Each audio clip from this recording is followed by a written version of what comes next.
Hello, everyone. This is Jerry Lee, and I'm so happy to have you here listening. And we're looking forward to an exciting teaching.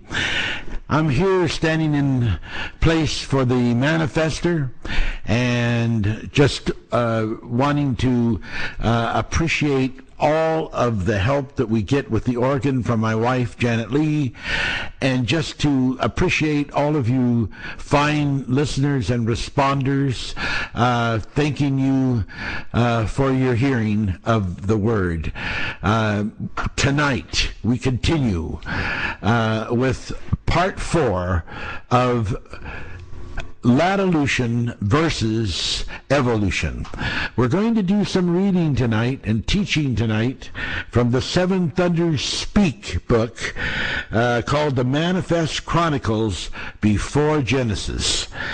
And believe me, there is no book like that I have ever come close to finding anywhere on the planet that looks like that, sounds like that, speaks like that, reads like that.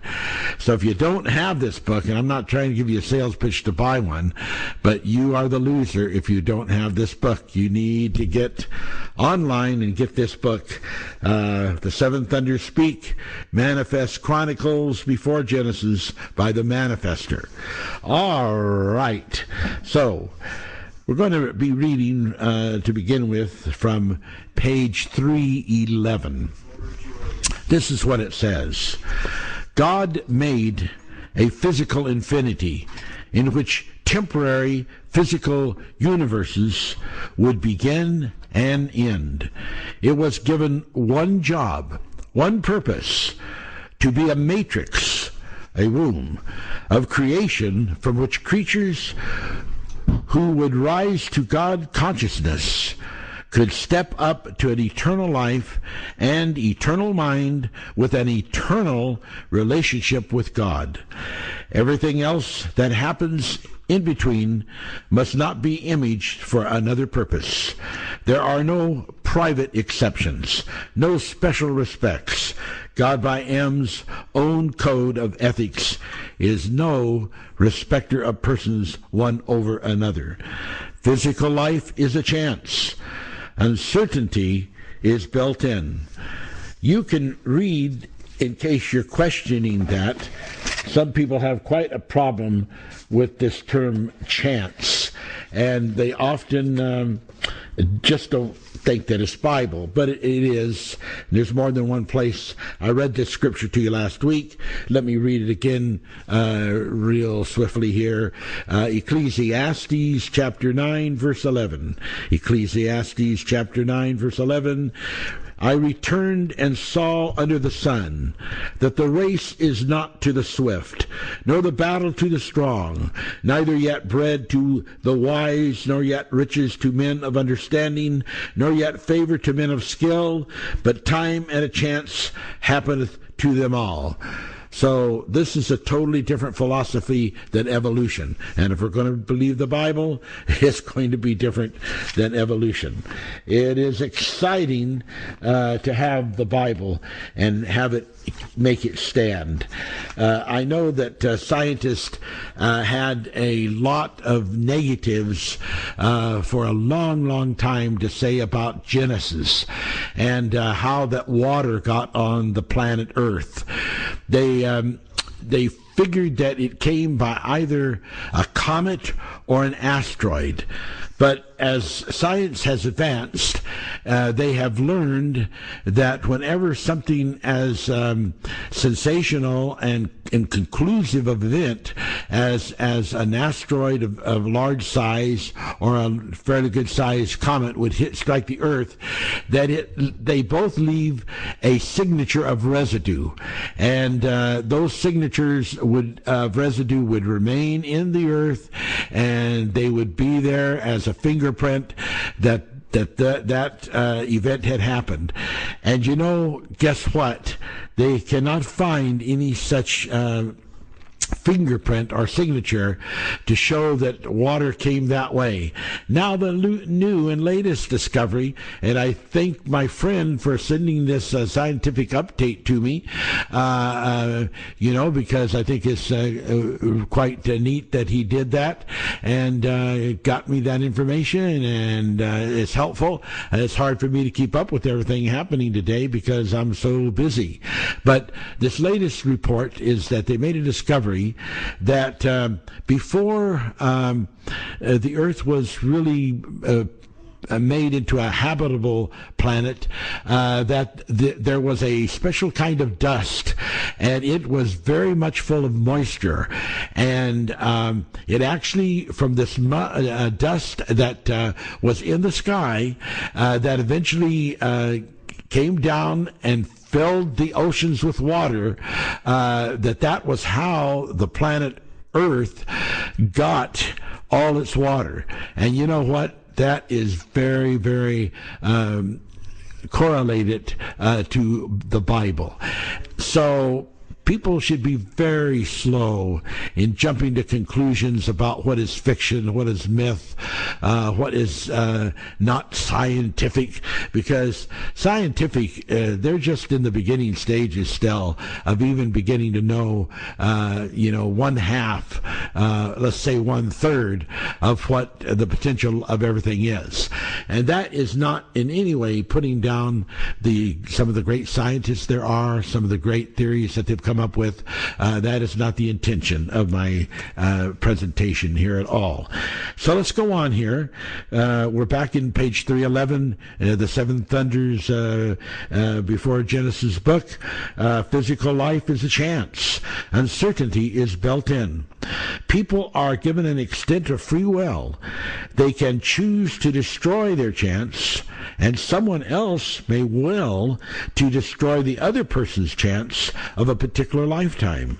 If an innocent person is cut off from life and even experiences extreme suffering undue to one's actions, that person will inherit an opportunity to Lattilution in another life.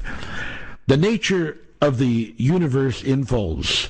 Violence is mixed with serenity. Uncertainties are mixed with axioms.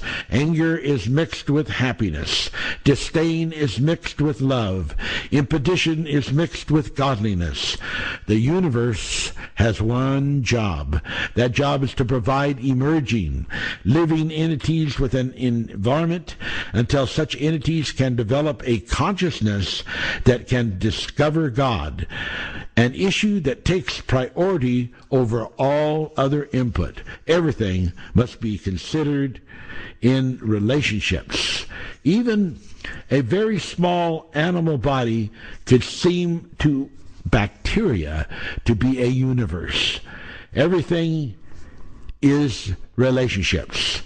Someone then will say, in a starry universe, living entities are the neurons of brains, and the bulk of the universe is prop, body, pulp, and parts, inasmuch that the end of the universe results in the density of its matter, but the freeing of a spirit of consciousness, and inasmuch that the freed spirit entity, although individual, becomes grouped into one plural mind of thought and being, someone then who will say, that which was is that which is. That which is that which comes. Invertingly, that which becomes future is from that which was present. Repeat, invertingly, that which became future is from that which was present. That which was present is from that past which was forming. So then, the past was a part of the present was a part of the past, and the future is a part of the great past, the recent future, and the ultimate future. Consequently, the whole was originally collective of many parts, forming many parts. to many varieties of a plural oneness. So then, we were formed to rise, not in the sense of fate, but in the sense of a destined potential. Therefore, in all our forming, and in all our rising, and with all our experiences, we were invoiced as expected arrivals for an ultimate plural oneness. This is so important, this message that I have just shared with you from this book, for comprehension. This understanding is a relational understanding, applicable based on understanding that relationships vary, and the relationships can be correlated to one person but not correlated to another person, but that the potentiation of a relationship can be of a nature that it is precisely customized for that person at the time, and it is a provision for that person for their journey through this physical earth. So we have to understand how important relationships are, and I'm not only talking about human relationships, but all the other kind of relationships that can happen in a life. It can be your relationship with connection to other people. It could be your relationship to a job. It could be your relationship to the training that you give to yourself or allow yourself to be trained. It can be how that you opportune your mind to think and to use the capabilities of your mind to do that thinking. Let us go on with the reading. We are now on page 312. Down at the bottom, in dark black bold, relationship is everything. We fall in love with a body and its name. We fall in love with a home and its address. We fall in love with a personality and its character. We fall in love with the scenery to which we have become accustomed. We fall in love with whom and with what we want to hear and see. They whom we love because of their physical house, body, relationship, personality, style, character, we love by somatic passion.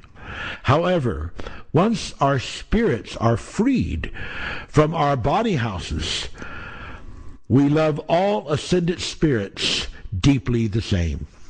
Physical life is a chance, but not in the sense of a gamble, because chance has been offered with a modifier attached to it. We are promised a time and a chance. So then, if the chance experience turns out to be short-lived, but the time guaranteed to the chance is not fulfilled, which then becomes the modifier, then the chance gets offered again and again until the chance has fulfilled its allotted time. As to relationships, one may think of the universe of this world as a brain and body, and us entitled as individual cells of that corporate body. We should not think of persons only as separate entities or identities.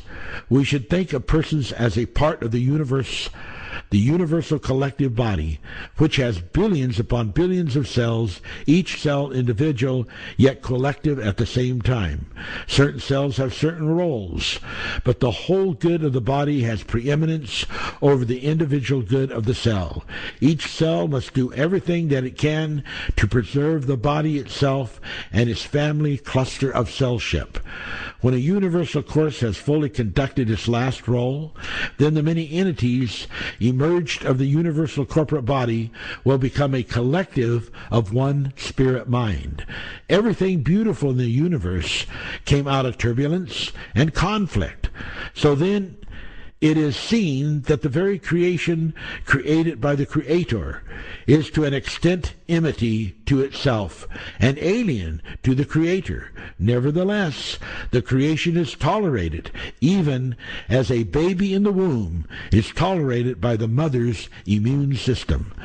Thus, allowances are made in nature because the positive cannot express without the negative. Good cannot complete its role or appreciate the good and the positive without the anti-good of depreciation. In my extensive searching, I saw that uncertainty, suffering, sorrow, and misery are natural consequences of living in the physical world. This does not mean that those natural consequences cannot, to some extent, be avoided. We're on page 314 now. Much suffering can be avoided by care and due diligence. Much suffering can be healed by a ministry of reason and logic. Additionally, there is the foremost event called divine intervention. Keep in mind that things which are prevented can be equal to a duration of no suffering. Also, things preserved and guarded can be equal to things misery and suffering cannot easily touch. Nevertheless, these advantages can be lost by carelessness, ignorance, and indifference.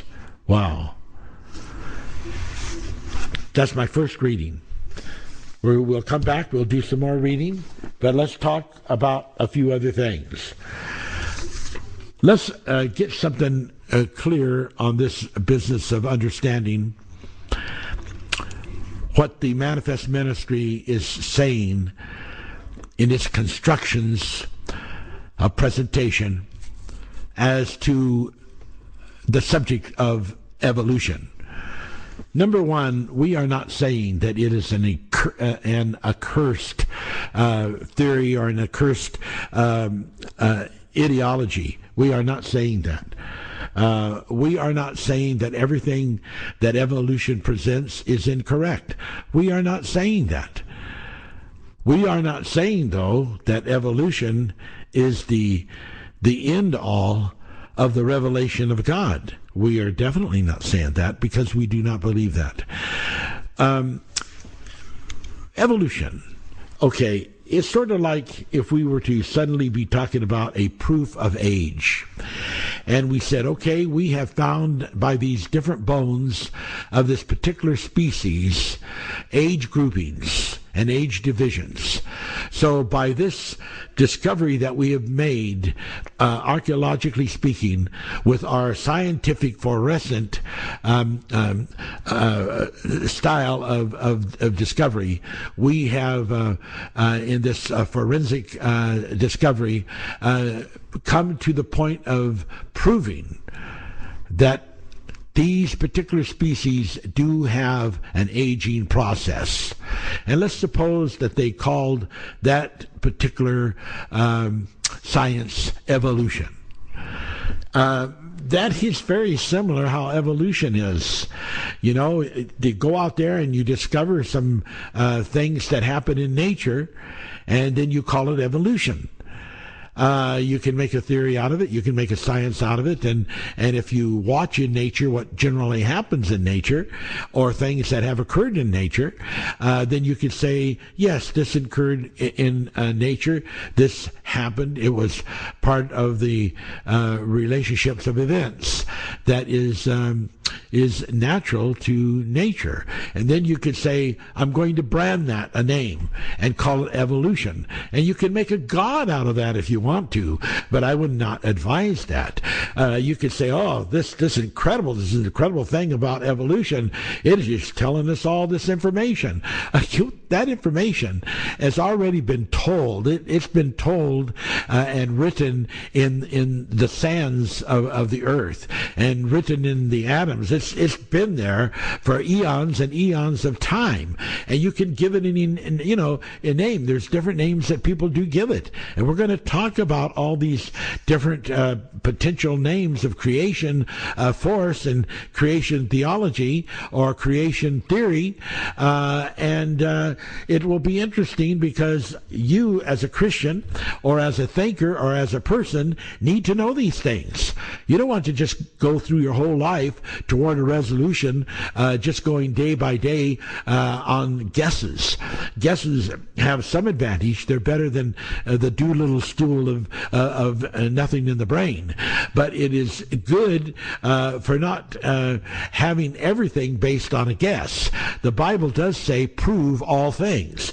So you want to get to a point that you have some tool, some comparative, something that you say, I am going to base my belief on the proof of.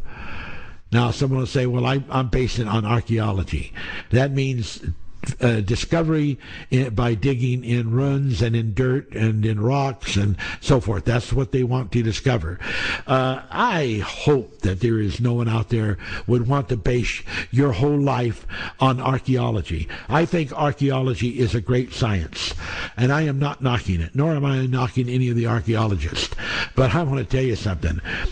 Using statistical methods to estimate the total undiscovered fossil bones remaining of ancient creation, it is feared that approximately 72% plus of these kinds of fossils and bones still remain of creatures that are potential to be discovered but have not yet been discovered. So if there are approximately 72% of fossils and bones and other kinds of archaeological discoveries that have not been discovered, then that means there's something like, only a fourth, a quarter of information made available archaeologically wise. And I'm going to tell you something. I don't think you should build your world. I don't think you should build your mind power, your legal decisions, your spiritual decisions, on something that only has a quarter. You don't do that when, like this recent U.S. voting, you couldn't really make a definite decision based on a quarter of the votes that came in and say, well, this is it, that's definite. John James Rogers is going to win. You're liable to find out that it was Tom, Dick, or Harry that won. So you cannot base it. Neither should you try to base your belief in something called evolution that is, all of the tally is not in yet. Same thing with these scientists, like these scientists that are coming up with these string theories, and they have so dominated the universities and so dominated the science fields that people that are not believing in the string theory cannot get financial aid for progressing in their studies of advancing other new thoughts and other new ideas. And the thing of it is by the very nature of the string theories, it has an alienship to ever being tested. Just the nature of it alone makes it so it can't be tested. An example I could give, and I'm not saying that I believe in this principle, but an example that I could give would be the uncertainty principle. The principle that says that if you observe an atomic happening too closely, or if you in any way try to measure it, or try to take picture of it in an interruptive way, then it will change its course, and you will not be able to tell by your interference and your method of trying to discover what it is doing, what it is not doing, or picture it. You will change it from what it was going to be. It will be altered. So that is the uncertainty principle. There's almost that kind of a built-in philosophical conditioning in this thing of the string theory. It's of the nature that the dimensions are so minuscule that there is almost an improbability of being able to prove them, that they exist at all.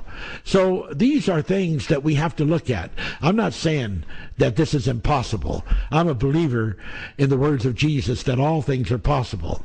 But I'm telling you, don't jump the gun, don't go over the cliff, don't go down the stream, don't think that you've got the pluses of all the answers.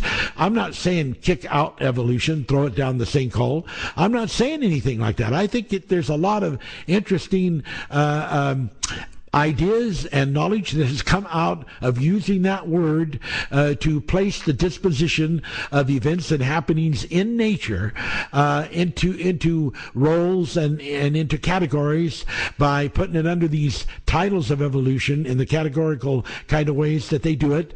It is helpful and it does give direction, and so I think it has its place, but it is not the as I said earlier, the end means of the totality of the summations of what is and what or what is not. Okay, I wanted to throw that in because I think that is very important. There are conflicts in the teaching of evolution.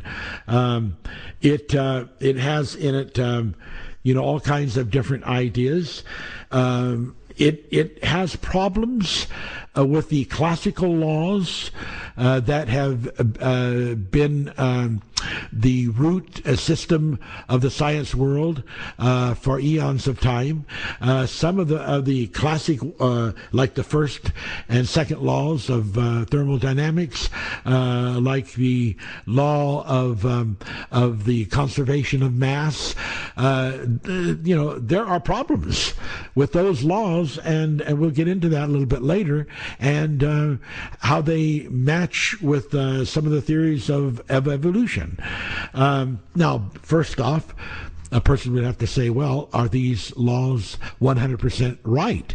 Well, the idea of it is that if you get into special relativity, those laws are not applicable.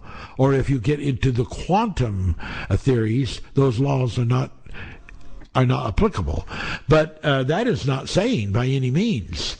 And in fact, I have big questions and challenges on it as to evolution being a part of the theory of special relativity or being a part of the quantum mechanics. I have lots of problems with the fitting and the relationship of that. And I don't know that we're going to get this teaching done tonight. It may have to have another teaching, but we're not going to rush it because this is a really, really important thing for God's people to know, and for people to know that are believers. What about spontaneous creation? How does evolution fit into that?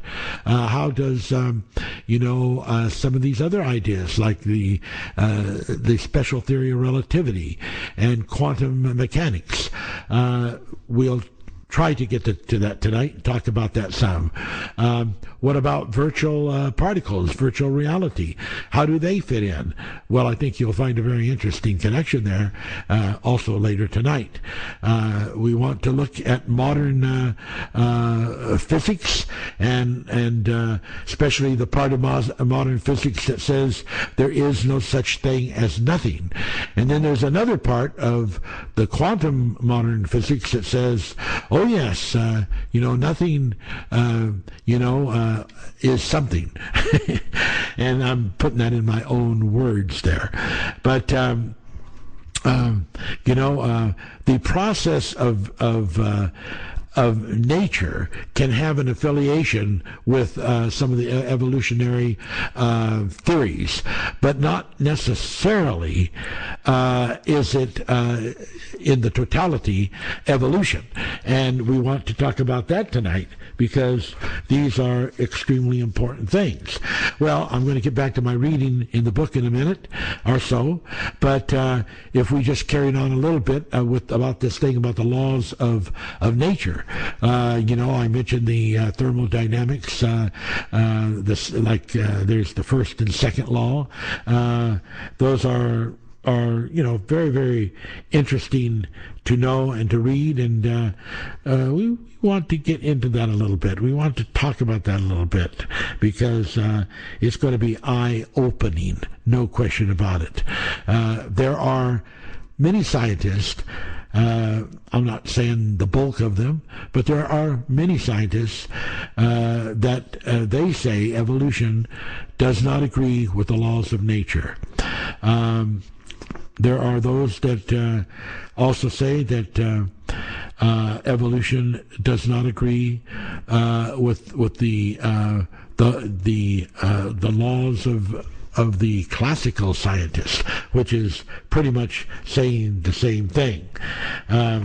So if what evolution is teaching does not agree with the basic laws of the universe, like the first and second laws of thermodynamics, and the law of entropy, and all these various kind of laws, the laws of conservative mass. It's pretty serious stuff to say that it doesn't agree with that. Of course, bravely, quantum theory doesn't agree, and Einstein's theory of relativity doesn't necessarily agree. They are not considered really to be attached to the laws of nature as the founded and proposed actualities, of this whole reality of planet Earth where we live. We're going to get into that because that, to me, is very interesting stuff. Okay, so, laws of thermodynamics. Let's look at the first law. Here's what it says. Energy cannot by itself be created or destroyed. Energy may be changed from one form into another, but the total amount remains unchanged. Now, I'm certain that has its applications, but it certainly does not fit all the designs of the powers of creation. And so I can see why some of the scientists, like Einstein and all kinds of very popular scientists, have come up with the conclusion that while the classical laws of science will fit a lot of the literal things that happen on the surface of the laws of nature, they are not necessarily applicable to these laws that are not involved in the macroscopic sense, but are more into the microscopic sense, and even beyond that. Then there is a continuation of other ideas and other thoughts. There is the second law of thermodynamics. You have to excuse me for rattling a little paper here, because those are notes that I have made for myself, and I don't have a big, broad, fantastic broadcasting room here. We do it out of the home, but it works. And but it could be a little noisy on the paper rattle once in a while. Okay, the second law. All systems will tend toward the most mathematical, probable state, and eventually become totally random and disorganized. Now, the evolutionists absolutely refuse to believe this, even though Albert Einstein declared it to be one law which he believed could never be eliminated. So don't get inclined that the theory of evolution, and it is just a theory, is a proven sense, although there have been many tests that they have made. But what has that really proven? Proven evolution? No, if I go out there and I get back to this thing on the aging of these bones and how that means that these critters live certain lengths of life or did age, and I say, okay, well, that proves evolution. No, it just proves nature. It proves that nature has left, a imprint in the stones of time. And in that imprint, it tells about the history. They're written in the bones. They're written in various residues. And that's what that proves. It doesn't necessarily prove that evolution then is right, only in the sense that evolution looked at that and made a betokened a summation that this is what it is saying. But even then, it's really the special scientist that has to read those bones and has to interpret them, who may not even be into evolution, that really reads and tells the story of what those bones are saying. So let's get out of this thing of thinking that evolution is a guarantee. But let's not get into the program like some Christians are, that this is some kind of a demon organized theory that is set out to destroy the Christian race. That is totally incorrect and improbable and blurry.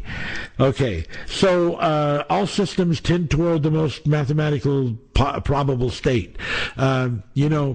This is like entropy, that all things deteriorate and age, they rust, they break down, they ultimately go from order to disorder. That could be seen. I mean, that's the same thing as death, and so we can't deny that, and we have to say, that the law of entropy is correct, but it's only correct as it is applicable in an environment and in the conditions of life and the relationships of life that, for instance, we have here on earth. But it's not applicable, for instance, in Paul's reach into third paradise, where there's eternal life that exceeds beyond this entropy and does not go downhill, but instead maintains itself in a everlasting kind of life.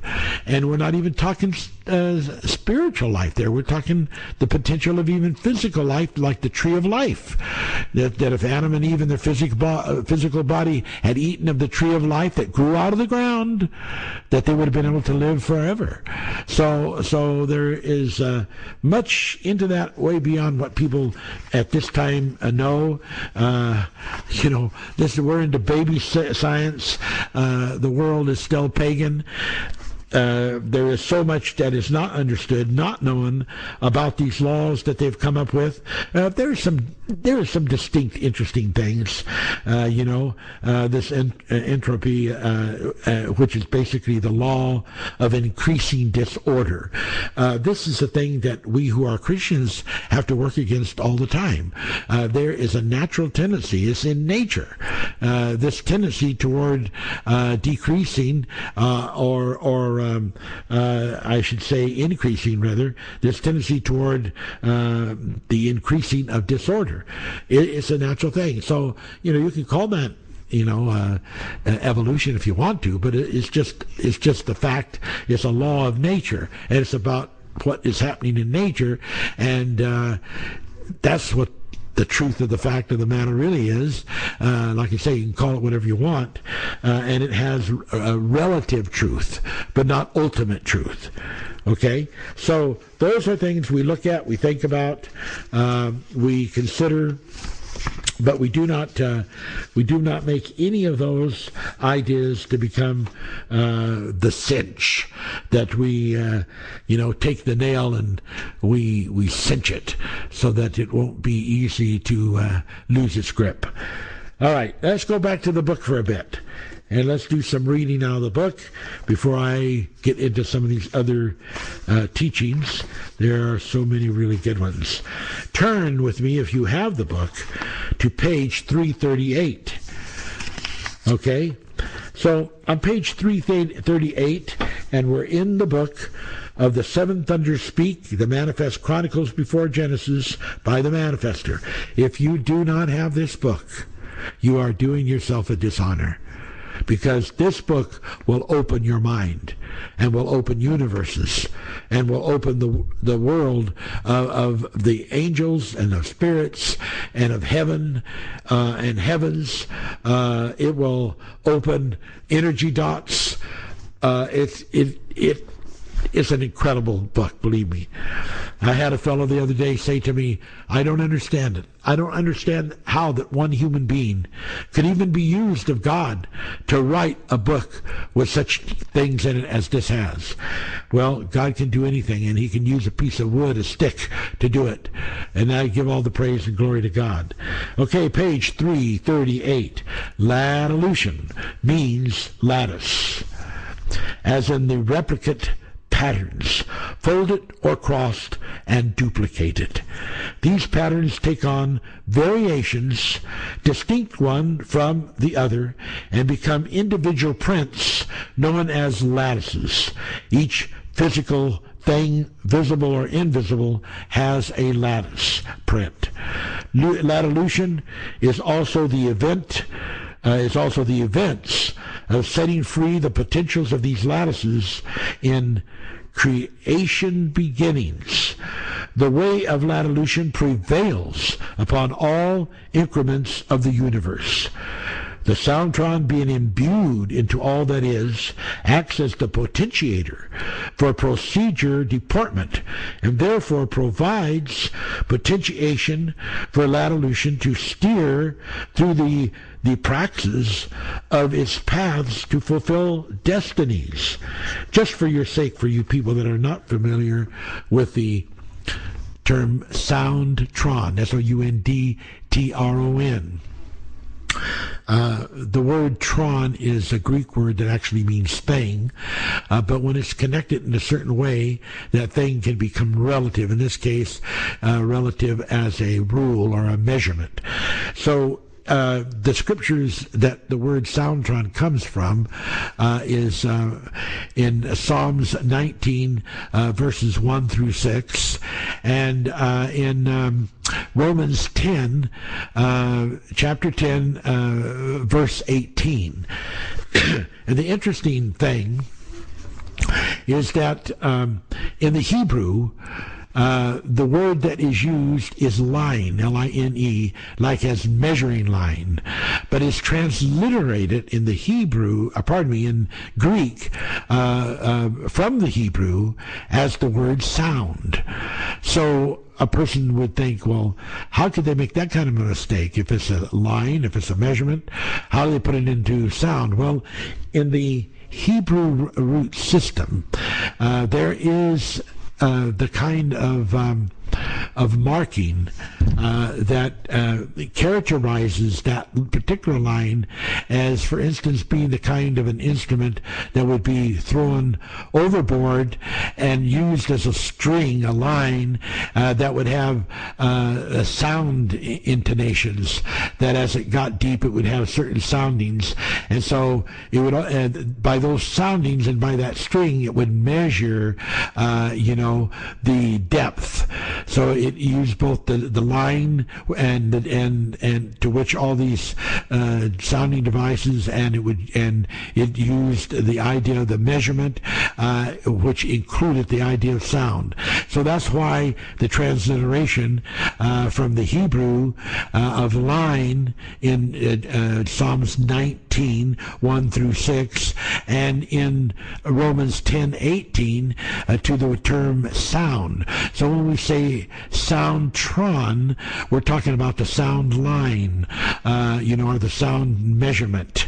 and that there is this sound which is the spoken word of God, the spoken word of God's will into all things. There is no atom, no molecule.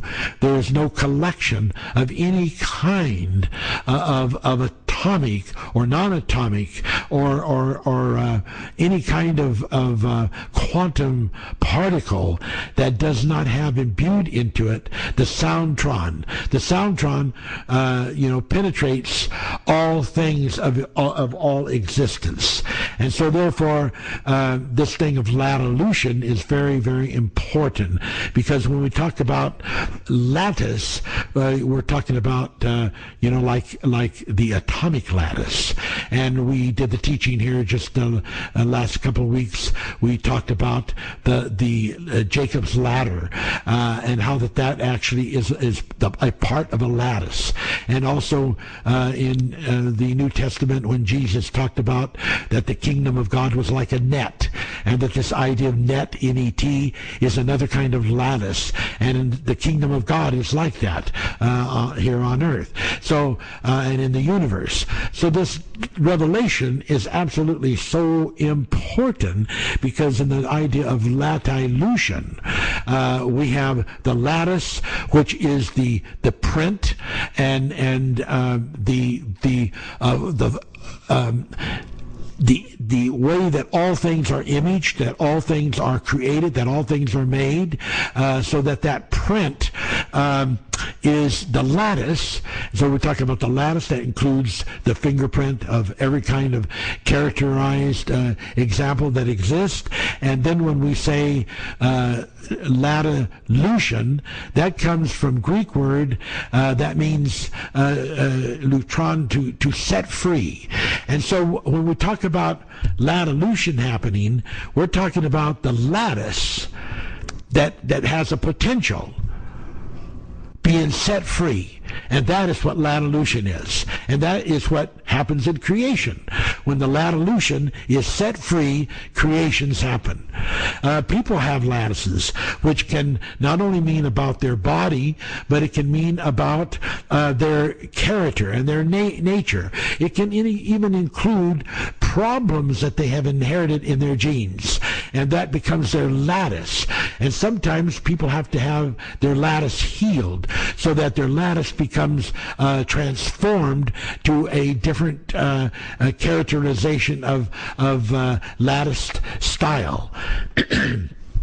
In the process of that, that's setting free the lattice of those people that are wanting the deliverance. Their lattices become set free.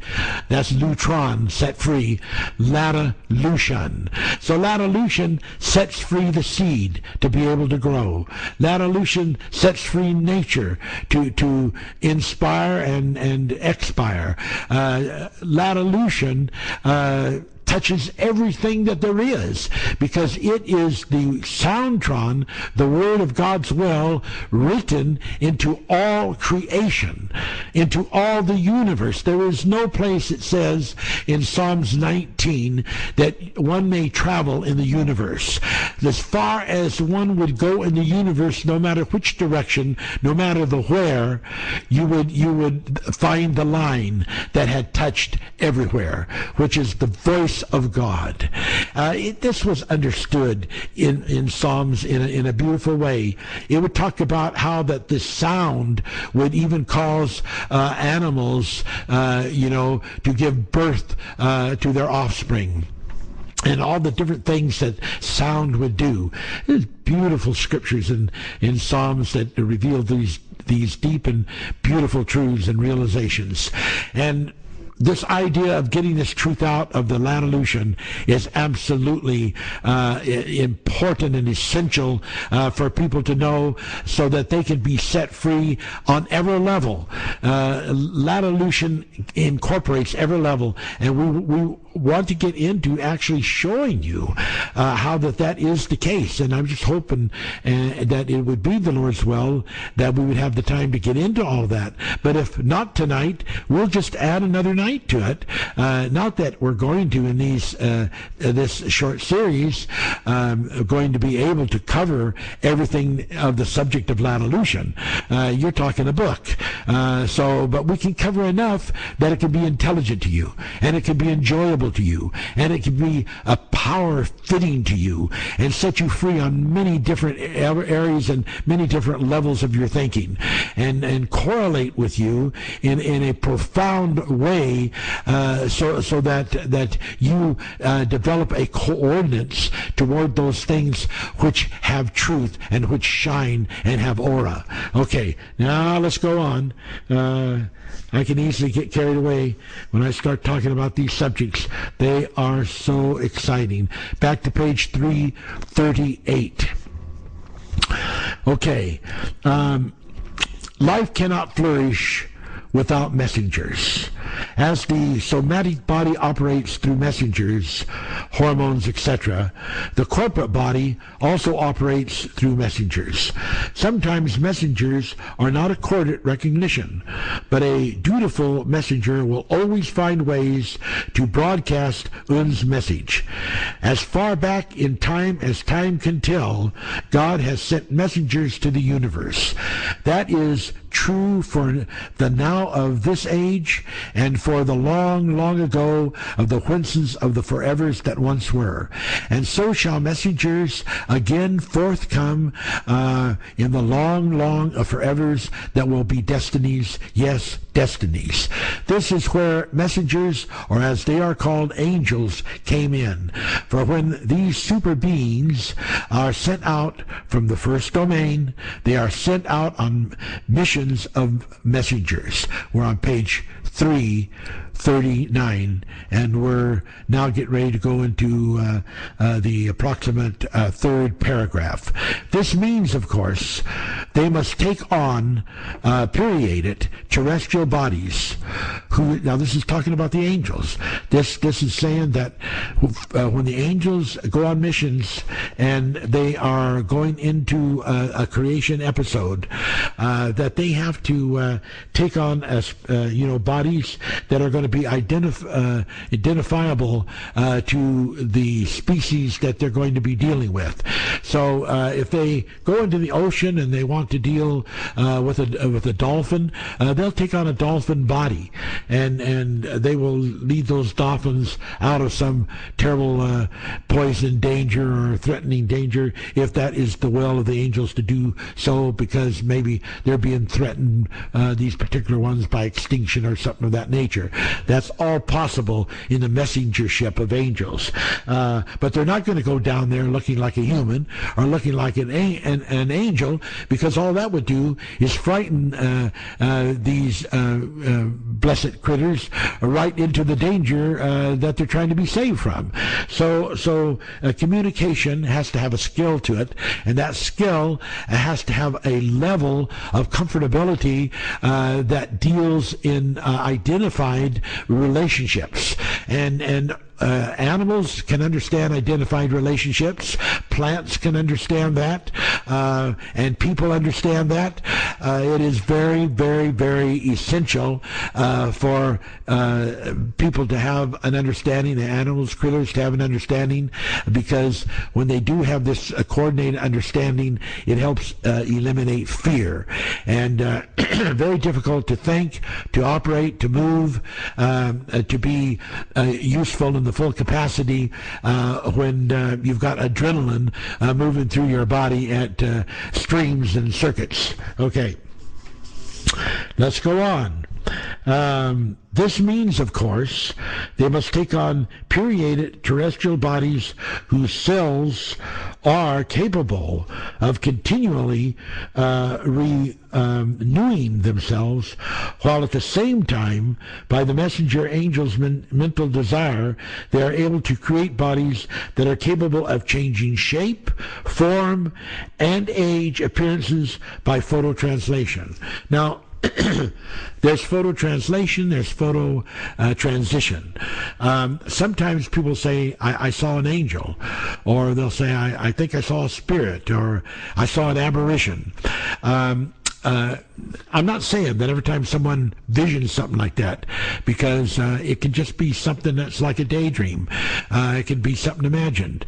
But and there are other explanations. But when it is an angel sending photo transitions, the angel can send any image that he wants, his own image, or he can send any image that he wants, and it would become like a hologram, like a suspended hologram. It would be a photogram. But it would not look like a picture. It would look real. It would look like an actual person, or whatever it would be. If it would be a tree or animal or a building, whatever it would be that was photo transitioned, it would look real. And a person would see this and they would believe that they were seeing this real actual thing. The next step, if the messenger so desired, would be to photo translate. Photo translation then is turning that photo transition, which is actually just a picture, but it looks real, and you can't tell the difference, but turning it into an actual reality. So that if the angel was transpiring with this photo transition to show himself in a certain look as a human being, then he decided to photo translate himself, then his appearance, his spirit would be in that photo translation, and he would actually literally be there. Otherwise, he could be in the first paradise or second paradise or third paradise, and he could photo transition these pictures to where people would see them, and they would not realize at first that was not actual. Or they could just photo translate themselves, and then they would actually be right there in that presence. Okay, I hope that helps you. I hope that doesn't get you confused. We have got to move on, because all of this does incorporate the subject of Lattilution and evolution, and we've got to throw it in there so that you can jangle that around in your pants pocket and know that you've got some change, and that change is going to, not stay change. It's going to start getting into ones and twos and threes and sevens.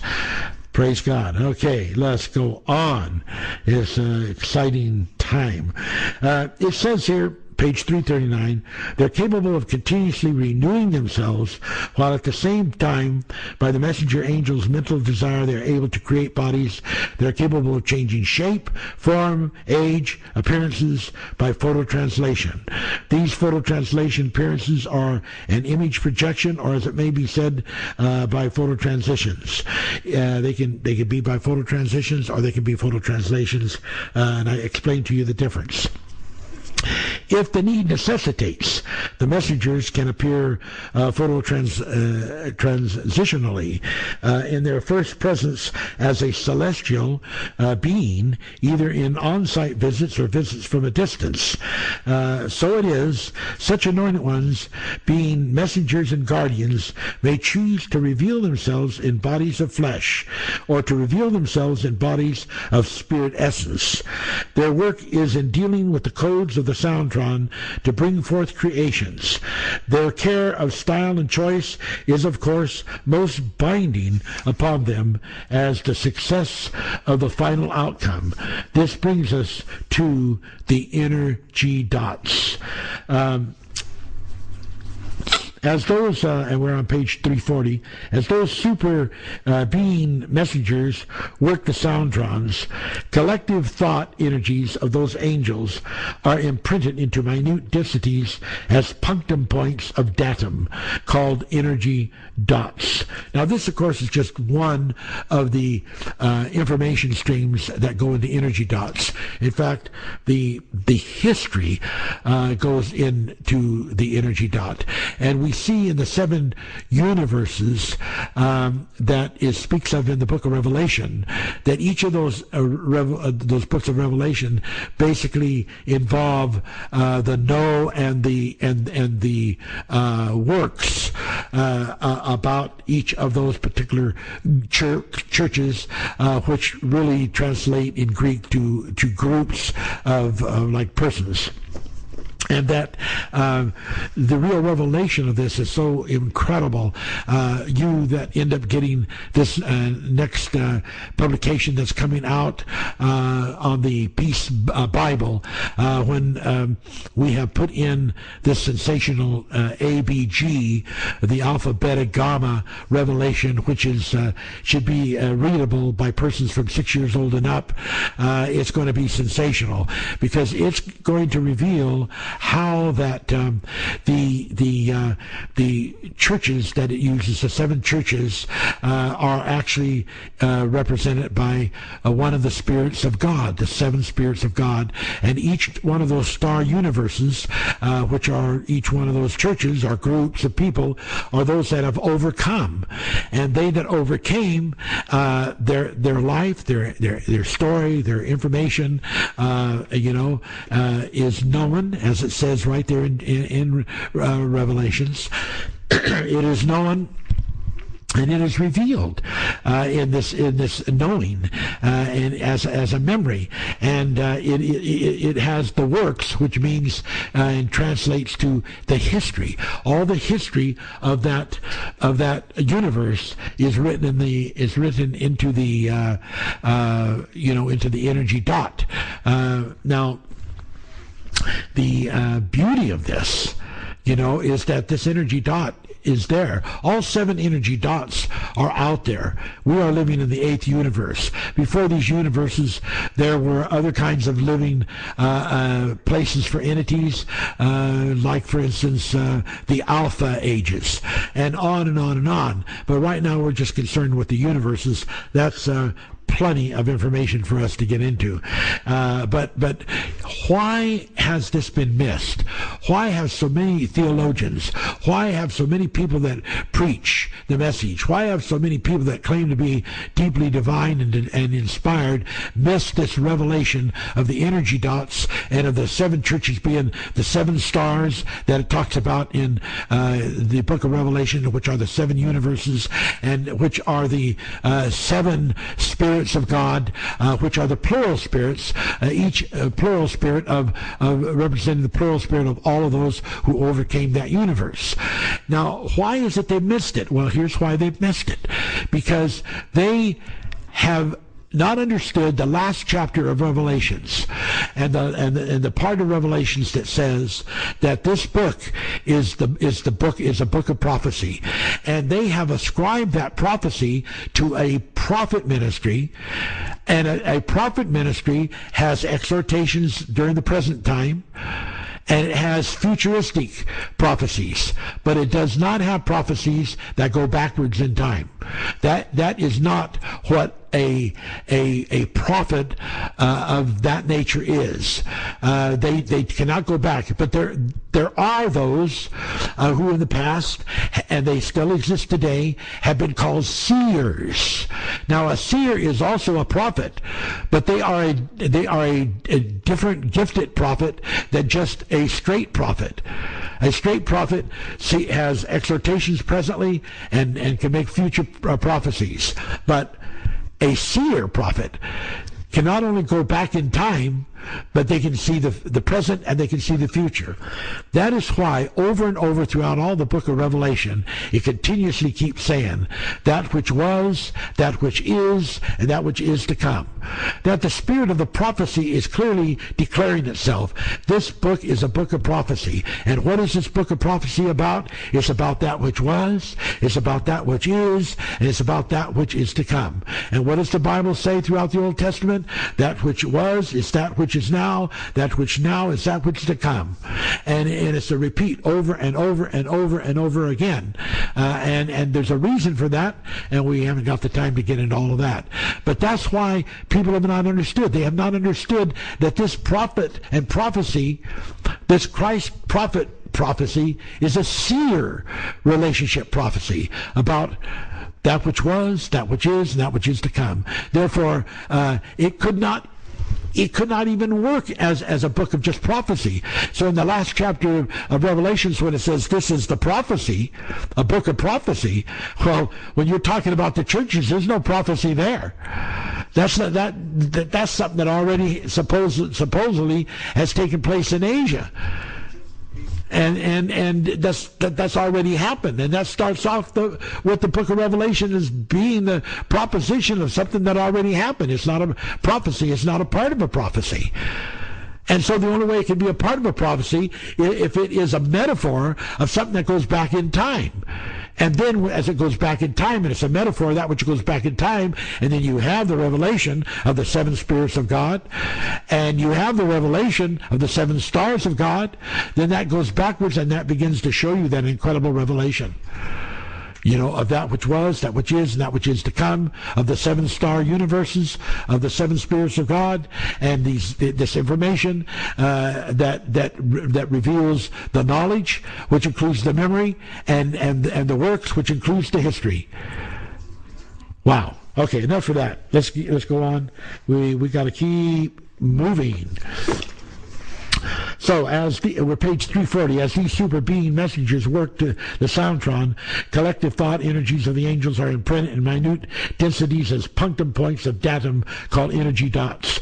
So then these minute punctum densities represent thousands, sometimes trillions of thought concentrations, which thoughts include historical events. Not only are these thoughts energies of angels and messengers, but also God-conscious thought energy of creation can become imprinted. These imprinted energies are recorded as signals in the Soundtron. Once an energy dot signal is released from the Soundtron, it gains potential for the energy dot to be accessed and becomes as a peek hole into the past, present, and future, enduring from universe to universe. To connect to an energy dot, even for an instant, can change or charge that individual or group with mind powers most awesome. However, let not anyone take the power lightly, but let everyone examine their faith, lest they experience such awesomeness to their own harm. In review, this is where we are this yom. We are in need of such a discovery. I'm reading this from this book, and these are people in a particular universe that are like Nounce and Vovo and the various persons talking here. Okay, so let's skip down to the bottom of page 341, and let's see where we're going there. Lattilution, this is in the dark bold print, Lattilution being the very tool of Soundtron energy, is often begun in course with the most simple lines of construction. So it is, even in a single wave line, Lattilution can begin an operation for producing conditions that will ultimately frame optimum life. Now this word and sentence here, optimum life, is so important because this optimum life is about life that reaches a state of consciousness that it can become aware that there is a God. And in that awareness, it can ultimately seek God and seek to overcome in the universe that it lives so that it may gain a soul. And this is not talking about Ophanims that fell and had a soul before they came here, but about new creations.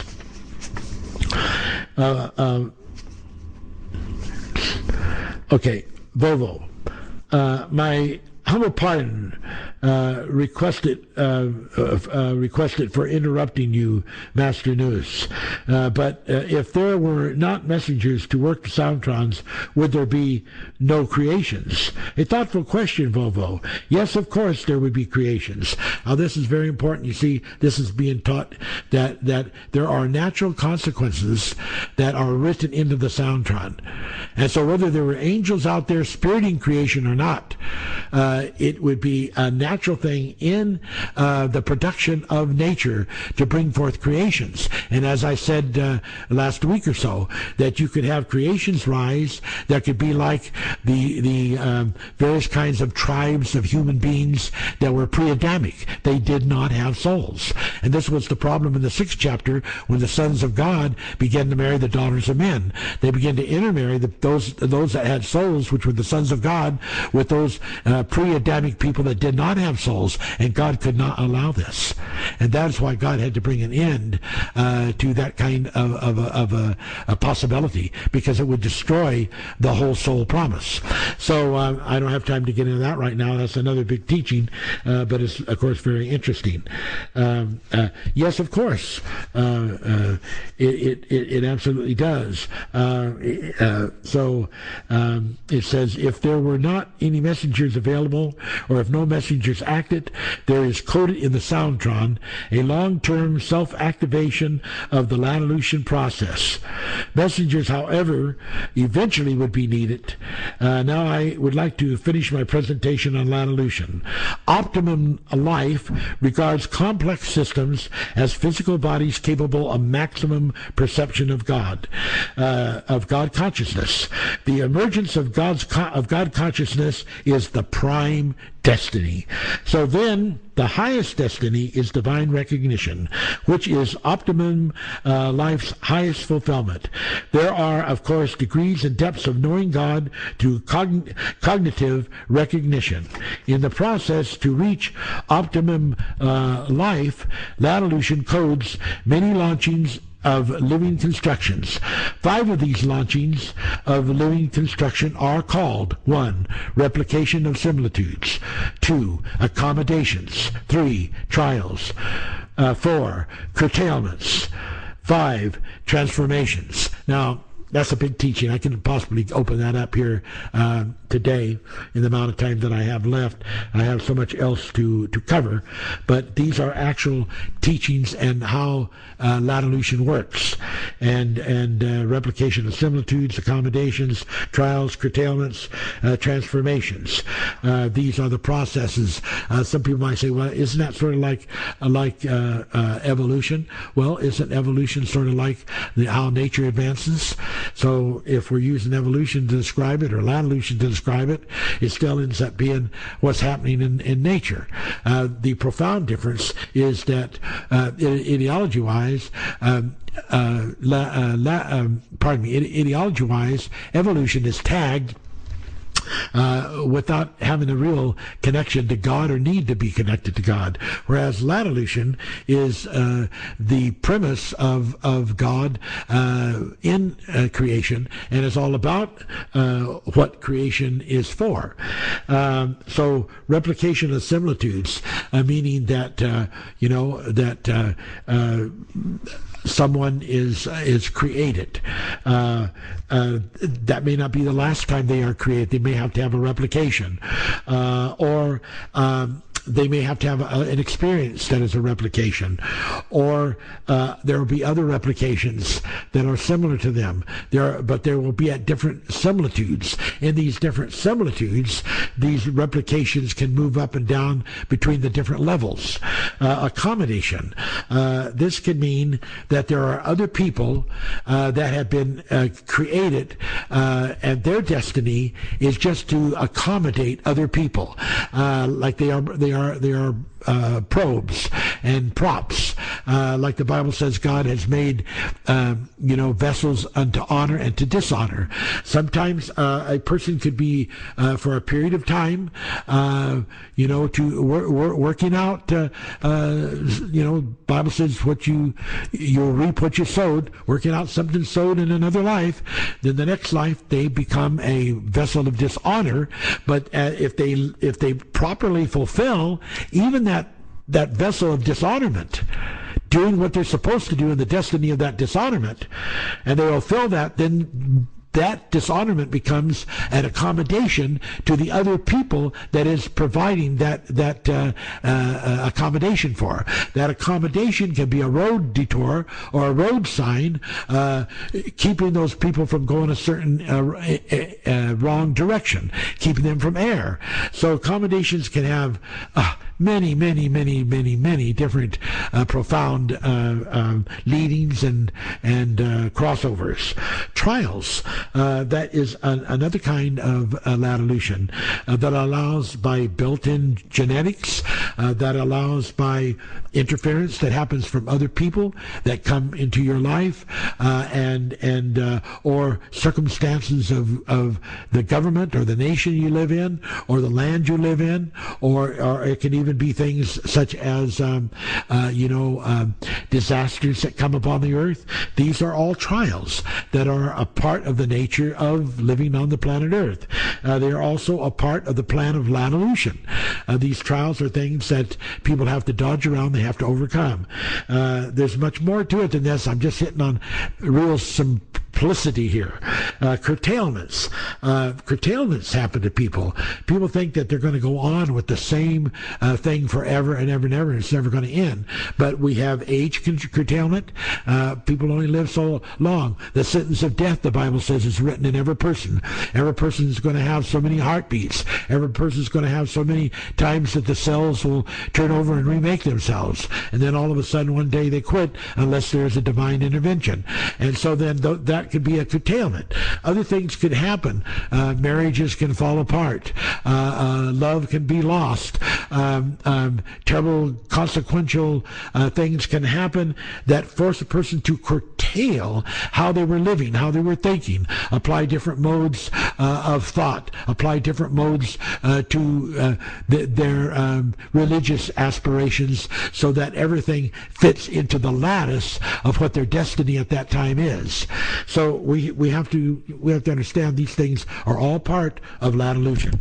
Transformation, those points in which we can really be not conformed to this world, but can be transformed, and in which we can move into a place of transformation of how we think, a transformation even health-wise of how we have our health, and how our thinking capacity is engendered, or into so many other different potential areas that transformations can move. We're on page 343. Let's go on. Lattilution stands alone with the badge of merit for use in construction of creation. Lattilution is a tool that can strum the soundtron. Nevertheless, the soundtron, being the unction of the I Am, is the sensorin that programs options in all subjects, including cosmogony, physiogenesis, behaviorism, euthenics, and various affinities. Let these words fly in the window of your mind, that through its face the light may shine. Lattilution works as singular and collective levels, but although initiating singleness, its resolute work is to develop collectiveness. Okay. Now, this next thing that it gets into is on the breath. But before I get into this breath revelation, I want to go back to some of my notes and talk on these other subjects that are so important. Let's look, for instance, at this whole idea when we start talking about evolution and Lattilution. What is the effect of the laws of physics as we would regard antimatter? They say that antimatter, is an exact opposite of matter. That if you were to look at an antimatter body and a matter body, they say they would look the same. Now, of course, that's just speculation. I don't know that they are the same or that they look the same, but it is possible that could be the case. In the teachings of the Manifest, they teach that our planet, instead of being three-dimensional, is six-dimensional, because it has like say the first dimension, a second dimension, and a third dimension, and that each one of these dimensions has a contra dimension, which is like, let's say, could be, let's call it the antimatter, the contra. And so we've got like in the making of electricity and electromagnetic energy. You have the negative, you have the positive. You have the positive, you have the negative. And the equilibrium between them balances them so that they can be stable and be used, together as a force. So we say that our dimensions of this planet world that we live in, which are three, and as we understand it, the universe around us, that there are contra dimensions, and so it's like the balance of like what you see within the atomic atoms. There's always a negative and a positive. There's always the antimatter, the matter. The electron and the proton. I mean, that is there, and that is all part of the laws of nature and how nature at this fold in its creation is. And but if we start talking about, and interestingly in this book, there are some very, very fantastic readings about antimatter and other, other creations that were actually made out of antimatter. But that's not for right now. Let's just look at this thing about antimatter. I mean, that's a rare subject to a lot of people. They would question if it was carbon based or not, or they would have all kinds of wondering about its composition and whether it was even logical to make an assumption that life could evolve or lattilute out of antimatter, because they are such opposites. But we have to understand some interesting things, and that's what I want to talk to you about. It says all antimatter in this universe is thought to be canceled out by matter. If matter touches antimatter, the one cancels out the other. If you have more matter than you have antimatter, then the lesser antimatter would be canceled out. It would leave some overage of matter. They say that's what happened in this universe, why there's more matter than there is antimatter. That all has its points of consideration. That's not for my message tonight. My point of my message tonight is that on this earth we are composed of matter. But how does evolution explain antimatter? How does it explain the effect of antimatter? Because you cannot de-shelve, you cannot throw away, you cannot get out of the understanding that just like in electricity, you have the negative and the positive. Otherwise, you don't have electricity. And so you have in atoms the contra and anti to the contra. They all exist in this world. So it is so absolutely important to understand that and to question as to what role antimatter plays in the cosmos, and what the logical assumption of that would be. I want to share that with you tonight, and that's why I skipped over here to this part of my notes, because this is such a profound and interesting lattilution of things to talk about that it just really needs to be said. It really needs to be to be covered. It has just an everything to do with about this world that we live in. So let me see if I can find my note here on a particular thing. I'll skip ahead a little bit. Let's just look here for a minute. What I want to talk about is vacuum fluctuations and virtual particles, virtual reality. Here is what it is claimed by physicists. And they say this is true with the entire universe. It says the entire universe can indeed arise from nothing via natural processes. This document is here to make a few points of that. Eventually, it says if you take and you assess the value of quantum vacuum fluctuations as a means of producing universes, you come to certain evaluations, and it has a certain depth to be able to understand it, but I will try to help you with that. In the everyday world, energy is always unalterably fixed. The law of energy conservation is a cornerstone of classic physics, but in the quantum micro world, energy can appear and disappear out of nowhere in a spontaneous and unpredicted fashion. Okay. The uncertainty principle implies that particles can come into existence for short periods of time, even when there is not enough energy to create them. I hope you're getting this. Hope you're not going to miss this, because this is so important to some of the conclusions for Lattilutions that I want to set on your windowsill. The uncertainty principle implies that particles can come into existence for short periods of time, even when there is not enough energy to create them. In effect, they are created from uncertainties in energy.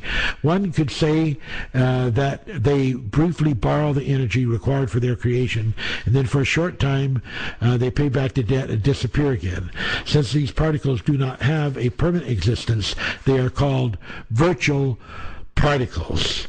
Now, even though we can't see them, the discourse here says we know that these vertical particles are really there in empty space because they leave detectable trace of their activities. One effect of virtual photons, for example, is to produce a teeny shift in the energy levels of atoms.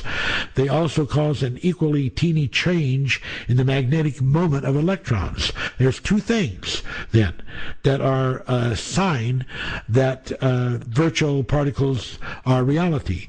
One, as I read, is the teeny change that happens in a magnetic moment, and then the very teeny shift in energy level of atoms. So when we go on to understand this, how that in modern physics they say there is no such thing as nothing, even in a perfect vacuum, pairs of virtual realities, virtual particles, are constantly being created and destroyed. The existence of these particles is no mathematical fiction. Okay, now, I want to explain this Lattilution-wise. This is really the fringe of the secret of Lattilution. Everywhere out there, the universe is full of virtual particles. How do these virtual particles come about? They are created through moments of separation between the magnitude positron or anti-particle gravitation effect and the matter particle gravitation effect. And when these two particles, the antimatter and the matter particle, are held together by an equal amount of gravitational force, then they are put into a state of equilibrium. But if there becomes a fluctuation to where one side has greater gravitational than the other side, then that allows an escape of these virtual particles. Okay? Now, when these virtual particles escape, they have a very short time to enter into a physical, other atoms or physical matter, and when in Lattilution, it is the entering into matter that is allowed, that is able to take nothing, because like this virtual particle, virtual reality is considered not to be anything. And in our teachings that we've done earlier, it is not a thing. It is not a thing, but it's not nothing. Like it's not a no thing. It's not just, it's a no thing, but it's not just without any reality or presence or fact of existence at all. And so this gets into these things I've tried to teach about abstract, and about virtual reality, because it is when this fluctuation happens that it allows the law of electromagnetism to have a fluctuation break. And when that fluctuation break happens, these virtual particles are released. And it's sort of like the lattice Lutron, when the lattice is freed. The whole idea of Lutron to free the lattice. So the lattice is freed from its equilibrium of the exact balance. That's why they say in this universe right now, with all the particles that's in it, including the stars and everything that's in this universe, that there is an exact balance between the gravity of the one side and the other side, which is going to have matter and going to have quantum contra, and that there is a balance. So then that creates what they call zero, because there is no differentiation. Then there is zero difference that exists outside of that. But if that fluctuates, if there's a change, then these virtual particles are created. And when they are created, if there's a fluctuation, and this is going on all the time, and the universe is full of these vertical particles, the angels ride them, and they can guide them too. And so this whole thing is a beautiful picture, and it would take me hours to do the teaching on it. Be better to be read from one of my books. But the thing of it is that it is so awesome. This whole thing of Lattilution is so beautiful, and it has answers for everything. It can explain, it can explain the antiparticle. It can explain, all these different forms that the particle and the antiparticle as pairs can take. It can just do so many awesome things.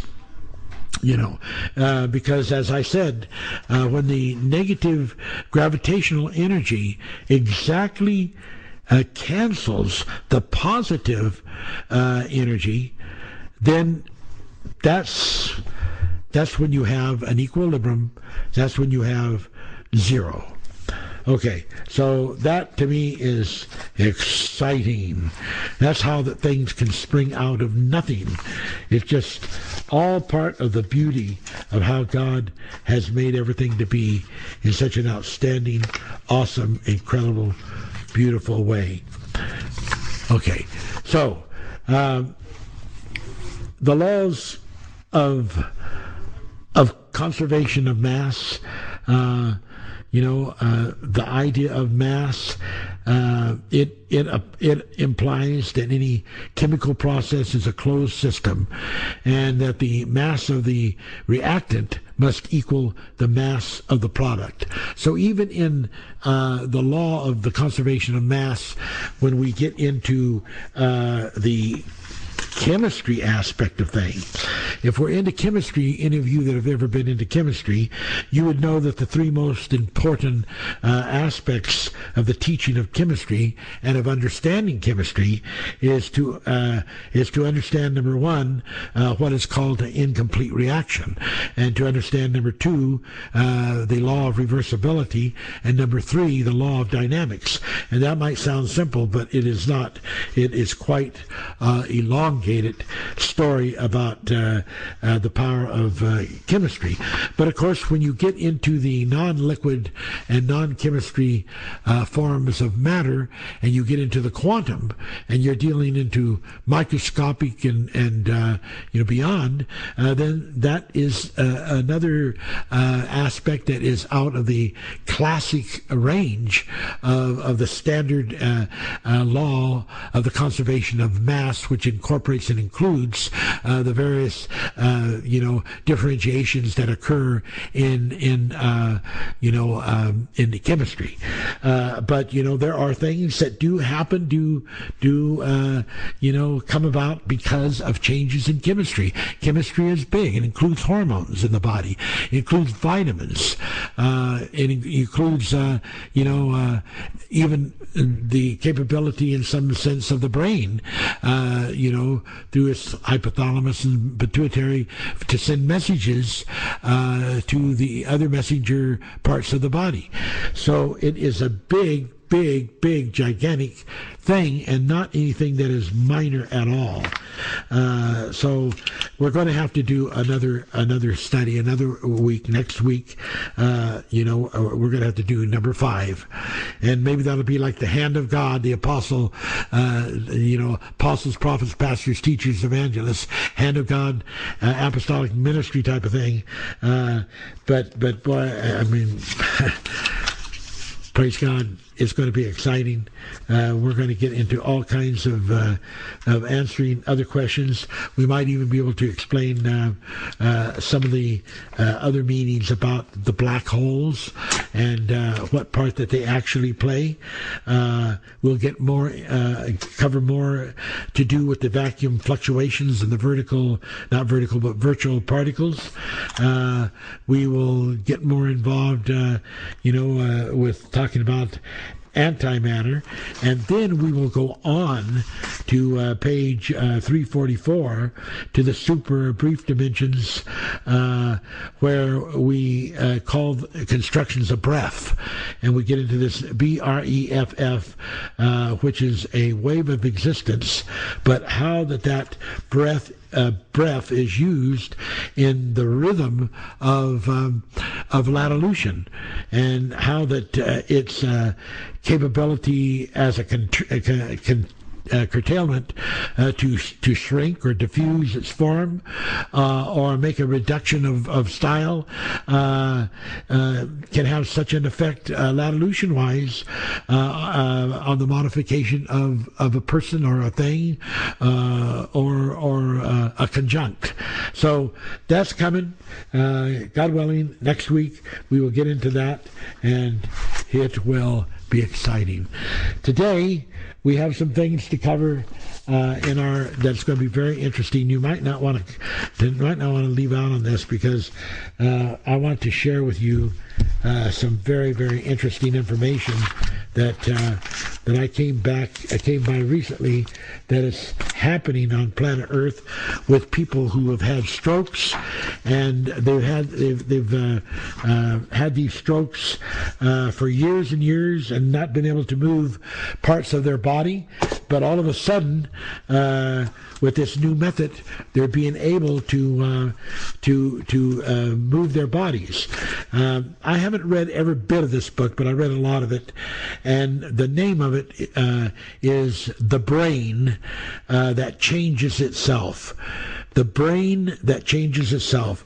So if you get a chance to see that, it's by Norman, Doidgemd. Doidgemd. Norman. Norman. So let me just breeze through here real fast on a couple things. It talks about here, and I mentioned this briefly last week. It talks about how that a person's brain, if it is set free, it can help its own self. And that's the very name of this, the brain that changes itself. So when we talk about Gentile and about sending these signals into the brain and into the body, this is coming out by more and more medical professions, is coming out by more and more scientific cooperation, is coming out by more and more experiments that are succeeding and happenings of events of healing and deliverance that are fulfilling unexpected, miraculous results. It tells the story about these persons, and I explained this a little bit last week, but let me hit it again. It tells how that when a person injures themselves, or when a person is injured through a stroke, that it has always been thought that what happens when that stroke occurs is there are certain mental neuron areas in the sensory areas that are closed down, and so that shuts down the operation of the arms, shuts down maybe a leg because they can become paralyzed, and there's just nothing that you can do about it. And for years and years and years, really top professional people that were brain surgeons and doctors in the medical field taught that this was a hopeless situation. But what they did not realize was discovered by this doctor who had he had a terrible experience happen to him, which was a stroke, and in order to save himself from being crippled the rest of his life, he began to use his mind and his thoughts to decide what other possible answers could be the case. And as he got well enough to work and experiment with it, he did various tests. And what he discovered is that when a person has a stroke, the thing that gets messed up in that stroke is the sensor system that tells you the message of I can feel my hand, I can feel my arm, I feel that I am lifting it up, I am moving it, I am waving my hand. It tells you all of that, and then that gets shut down. Well, when that is shut down, people think, okay, I'm paralyzed. I can't feel anything. I'm paralyzed. But the thing they discovered is that the motor that actually gives the power, the energy to move the arm or the leg or other body parts is still intact. That the strokes do not knock those out. And they are even capable, if they are knocked out on one side of the body, to be replaced on the other side of the hemisphere.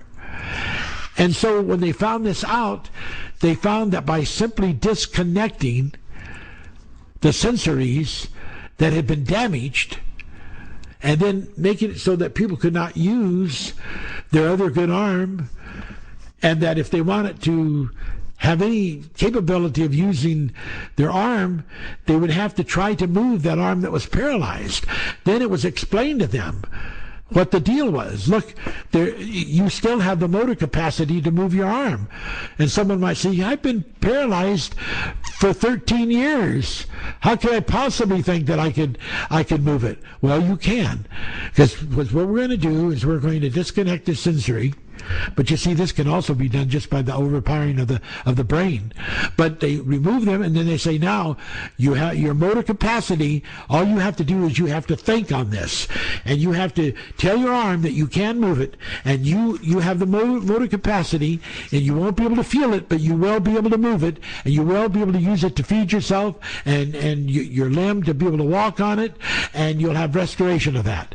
And when these people begin to hear that and believe that, and and they begin to move their arms, they're shocked. An arm that's been paralyzed for 13 years, suddenly they can move. A leg that they haven't been able to walk on for 13 years, suddenly they can walk on. It's incredible. And it's actually happening to thousands and thousands of people in the United States. But the thing, when I saw this and when I read this, I thought, oh my God, this is natural for Gentile. This is something Gentile can do. This is something that Gentile can bring to the body. It's just absolutely profound. It's just absolutely profound. So I want to do this for you that have been having problems with anything that is even remotely like into having had, one of these seizures, which is a stroke. I want to talk to your body, and I want to loosen the cord of those sensors that give you the feeling that you cannot feel. We're not talking about doing this to people that have all their feeling in their arms and can move their arms and their legs. We're talking for people out there that cannot move their arms. They're paralyzed. That in any area that you are paralyzed, that can be undone. So we want to tell you of the spiritual output and revelation of truth that overcomes the physiology of a cardiac arrest or of a stroke that comes out of a deep strike into your body. And we want to help you to understand that there is a new timing that is coming up for you right now. That God is wanting to deliver you. He's wanting to set you free. He's wanting to heal you. He's wanting to show you that you can be totally set free. So here we go. Hypothalamus to the pituitary, pituitary to hypothalamus to thyroid, to the cerebellum, to the white core brain tissue in the spinal column. Begin to send messages to the thyroid. Begin to send messages to the immune system. Begin to send messages to the hormone system.